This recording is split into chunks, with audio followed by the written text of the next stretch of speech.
He's both auteur and showrunner, a man so busy, I've been trying to have lunch with him since Sundance. Please welcome R.J. Cutler. Long before Harvard, I fell in love with nonfiction. I fell in love with it. I think I was born in love with it. I did focus primarily on theater when I was an undergraduate, although I wrote a lot and took a year off and spent it at National Public Radio, where I learned a tremendous amount about nonfiction storytelling. I am very compelled by these kind of, I wouldn't call them characters in the shadows, but if somebody else called them that, I would think, oh, that's insightful. I was always into theater, which I also started directing plays when I was in elementary school. I gather friends. I don't quite know where it came from. And these were my dual passions through elementary school, junior high school, and into college. For me, there was an immediacy lacking in the work that I was able to do, and there were probably two ways to fix that. One would have been to just make sure I was doing more immediate work, but there was something else that I just didn't feel like, audience-wise, material-wise, that it was plugged into the world in the way that I wanted my work to be. And I stopped directing plays for a year and had this kind of awesome opportunity to produce a radio show at National Public Radio. It was thematic in the way that This American Life went on to be, and there was storytelling, and there was all this stuff, but it still wasn't, my deeper taste of journalism doing this was frustrating to me in that it wasn't theatrical and narrative enough.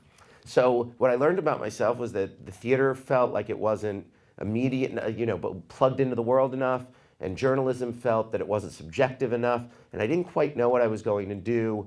And around that time, I had this idea, the War Room, and I have this very distinct memory standing in the theater in Toronto at the Toronto Film Festival for the world premiere of The War Room, 1,400 seats packed, and like a response that we couldn't have possibly imagined or hoped for, and thinking, this was it. This is what all of that kind of trying to figure it out was about. But it was the nature of the work, all of what was instinctually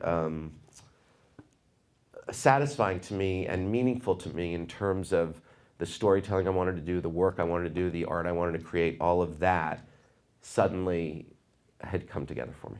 How did you kind of get together with Pennebaker and Hedges and get the access and get the money? And my answer to the questions, how did you hook up with D.A. Pennebaker and Chris Hedges, and how did you get Anna Wintour to say that she'd make a movie with you, are exactly the same. Called them on the phone. And and in a way, it was harder to call Anna Wintour than it was to call Penny and Chris, because with Penny and Chris, I didn't know better. With Penny and Chris, I just assumed, well, you call them on the phone, they're going to pick up the phone.